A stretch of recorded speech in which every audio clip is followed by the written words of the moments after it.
आरो आङो मेट्रिक आनजादखौ आङो माने जाया होननानै बेबायदिनो ओरैनो थाबाय थादोंमोन बारा मोजां फरायाखैमोन बेयाव आंहा एसे पारसेन्टआ बेयावनो एसे खम जादोंमोन नाथाय दिनैनि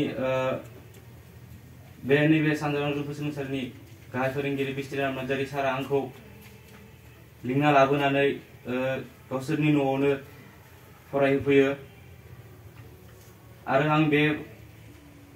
बेयाव आङो जोबोद गोजोनदोंदि मानो होनबा आङो न'आव बेफोरबायदि माने फरायब्लाबो माने जेबो माने हायामोन आरो मोनसे मेथ्स बानायनो थाङोब्ला माने बिनि आइडिया मोनामोन आरो हायामोन आरो बेयावनो बानायनाङोमोन बानायफिननो नाथाय दिनै सार बिथांनि न'आव फैनानै सारा आंखौ गाइड होयै माने आङो लेटार लाखिनो हायाखैमोनब्लाबो माने आङो आरो 3 मार्क्स नांबावगौमोन आं दिनै जोबोद गोजोननाय मोनदोंदि आङो गावनो माने फोथायनो हायाखैदि आङो माने 65.33% लानानै पास जादों मानो होनब्ला आङो गेजेर ससेयाव गोबां डाउनाव थांदोंमोन आरो पास जानो हागोनखौ आसा खालामाखैमोन नाथाय सार बिथाङा लाना फैनानै आंनि सिमांखौ साक्सेस खालामदों नाथाय आं सारमोननि साननाय बायदि जाफुंहोनो हायासै बेनि थाखाय आं सारमोननियाव निमाहा बियो आङो बेयाव फैनानै आङो माने सेकेन्ड डिभिजन थार्ड डिभिजनफोरखौ माने एसे आसा खालामदोंमोन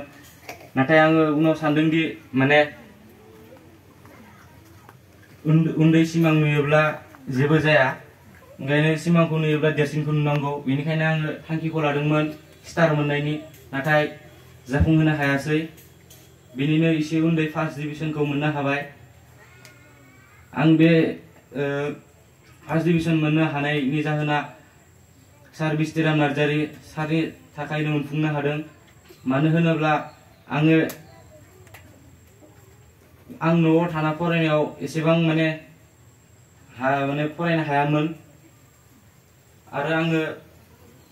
न'आव थाना फरायनाय समाव गोबां माने प्रब्लेमजों माबा जानांदोंमोन मानो होनबा जेंनाया बेफोरबायदिमोन दि फरायनायनि सायावनो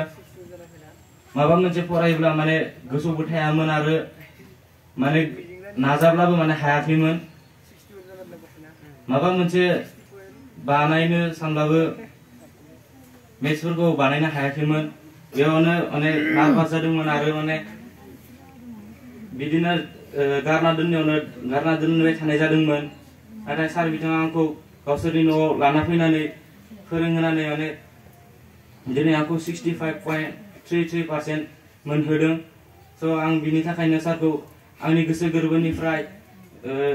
साबायखर जासियो आरो आंनि बेवहाय थानाय गोबां सार बिथांमोनाबो आंनि थाखाय गोबां हेल्प खालामदों सार बिथांमोनखौबो आं आंनि गोसो गोरबोनिफ्राय हाजासे साबायखर बावहरो मानोना दिनै आं जि थाखोआव उथ्रिसार जानाय हानायनि जाहोना सार बिथांमोननि सायावनो बेनिखायनो आं दिनै सार बिथांमोनखौ आंनि गोसो गोरबोनिफ्राय साबायखर जासियो दिनैनि फैगासिनो थानाय 2023 मायथाइ SSC एग्जामाव जाहाथे फंबाय बिनानावमोना सारमोननि साननाय आरो सिमांखौ जाफुंहोगोन होनना आं आसा खालामबाय आरो नोंथांमोना जाहाथे मेट्रिकखौ जाया होननानै आरो माने ओरैनो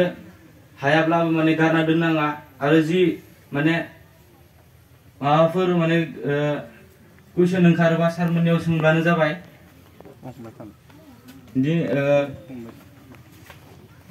मानो होनोब्ला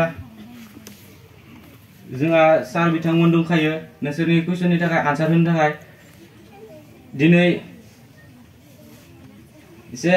हार्ड वार्किं खालामनानै नोंथांमोना माने मोजां पार्सेन्टेज लाबोगोन फैगोन 2023 मायथाइयाव बेखौ मिजिं थिबाय आंनि बिबुंथिखौ एसेयावनो फोजोबनाय जाबाय।